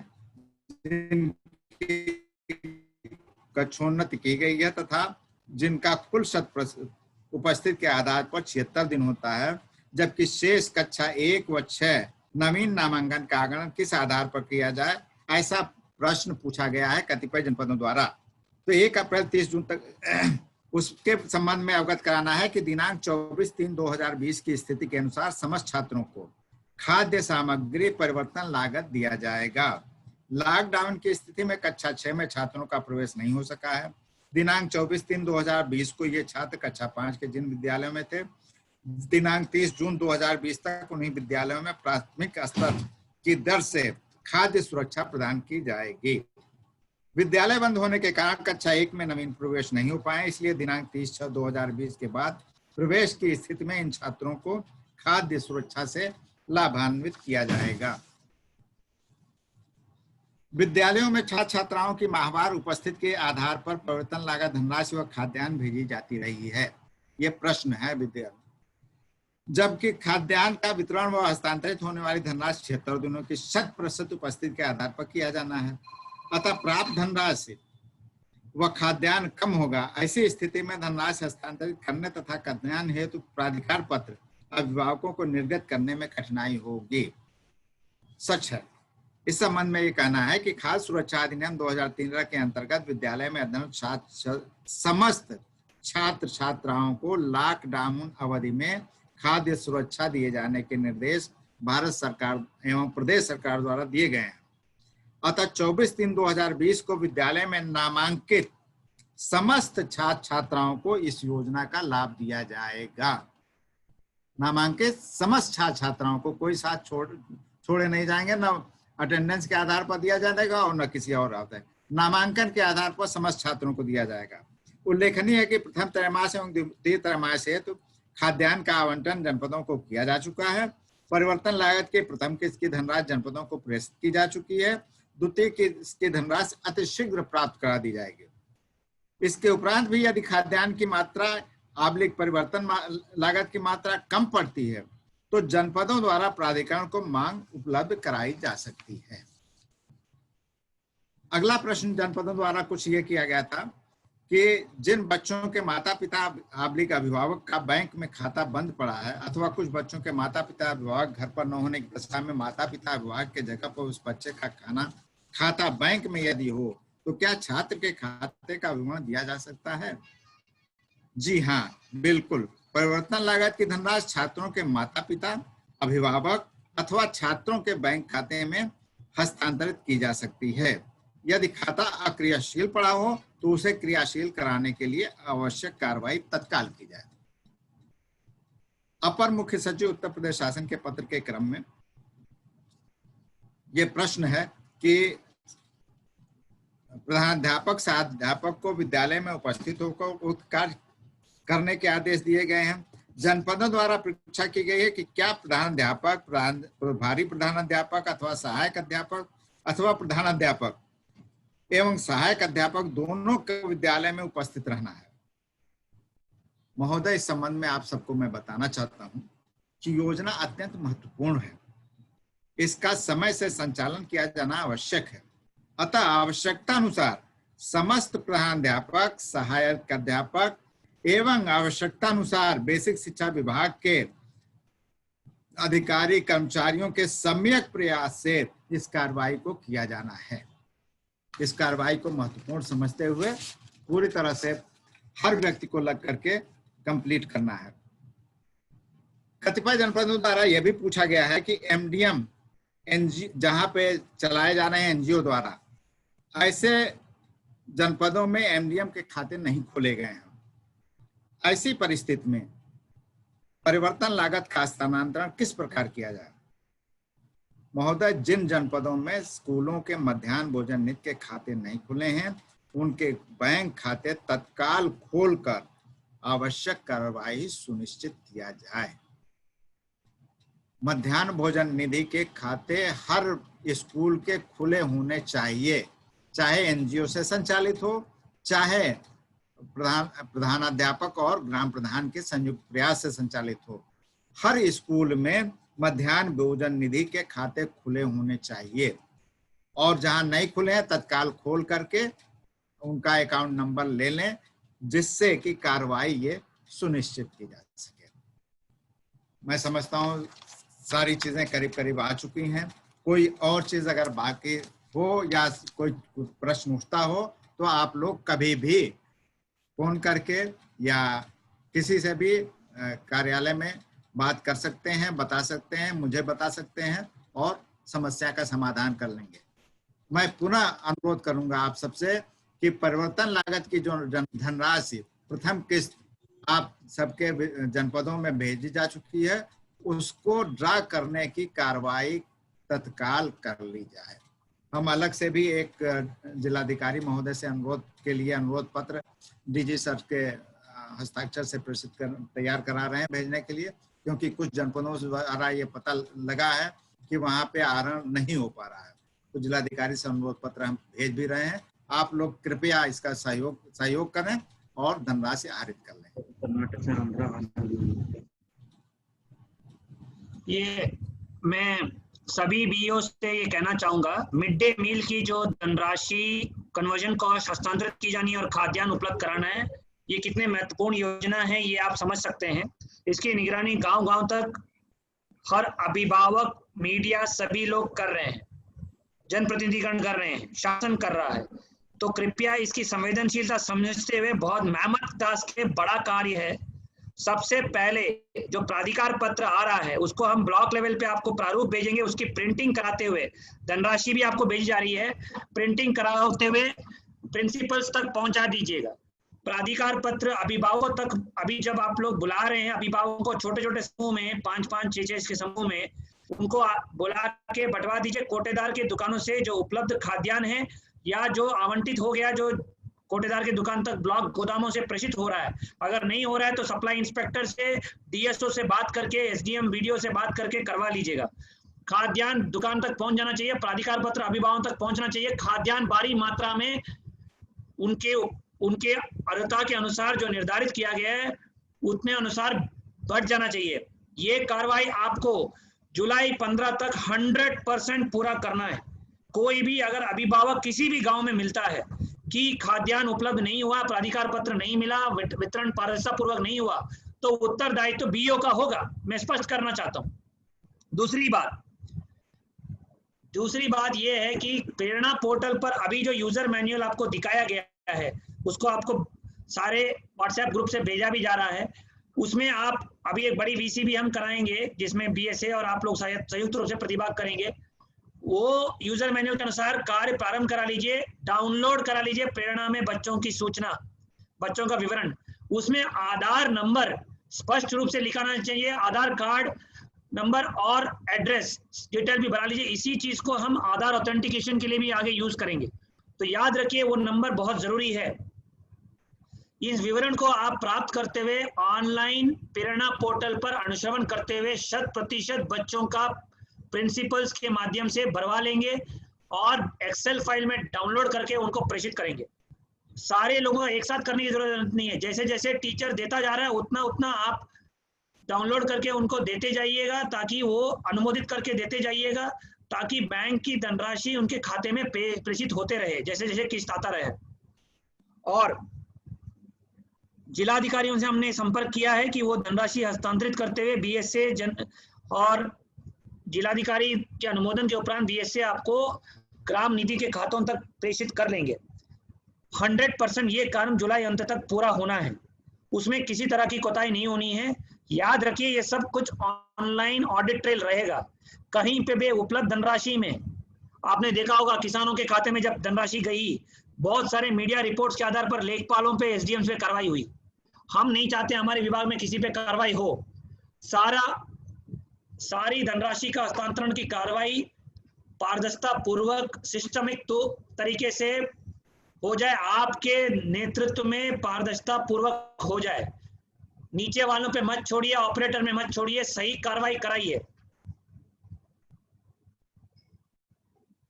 और कोई भी सवाल आता है तो हमसे संपर्क करिए।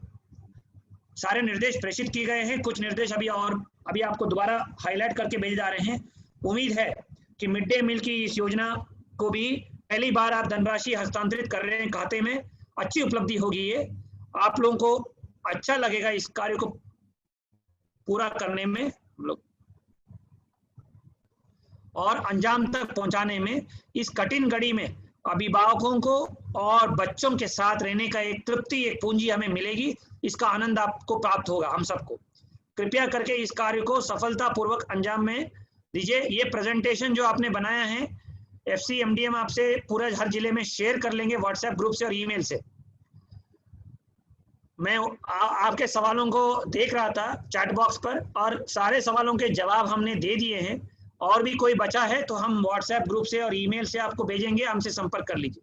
ऑपरेशन कायाकल्प में सितंबर तक संतृप्तिकरण और मिड डे मील के खाद्यान्न और कन्वर्शन कॉस्ट की धनराशि अभिभावकों तक, छात्र छात्राओं तक पहुंचाने की जिम्मेदारी जुलाई तक सफलतापूर्वक पूरा करेंगे।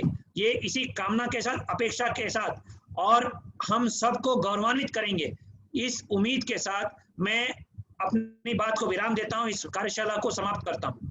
इसमें प्रतिभाग करने के लिए बहुत बहुत आभार और आपको शुभकामनाएं। अपना ख्याल रखिएगा। आपने अधीनस्थ सभी शिक्षकों का, SRG ARP सभी का विशेष रूप से मनोबल ऊंचा रखिएगा। मिशन प्रेरणा की ईश पाठशाला, कायाकल्प, मानव संपदा, UDAS और मिड डे मील की योजनाओं को आपके नेतृत्व में हम सफलतापूर्वक योजनाओं को संचालित करके विजयी होंगे, महामारी को भी पराजय करेंगे और जो हमारे विभाग के छवि पे जो वार हुआ है उसको पार करते हुए विजय होकर उभर के आएंगे। यही हमारी प्रार्थना है और कोशिश है। धन्यवाद। All the best.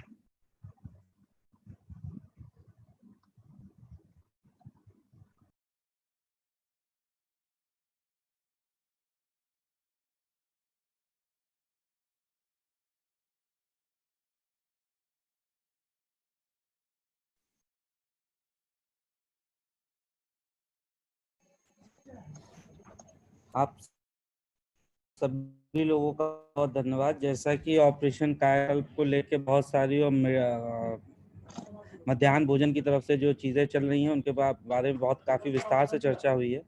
मैं यूनिसेफ से जुड़े हुए सभी पैनलिस्ट, हमारे DG सर और सभी लोगों का बहुत धन्यवाद करता हूं। जितने भी हमारे प्रतिभागी रहे हैं सबका बहुत बहुत धन्यवाद करता हूं और सब की अनुमति के साथ मैं आज के इस Excellent work, Rajiv. I really want to appreciate the leadership of DG Saab. So really, let's hope this, orientation will have some impact on the ground. Over. Thank you, Rajiv. Thank you, team education, Samarth Shiksha Abhiyan.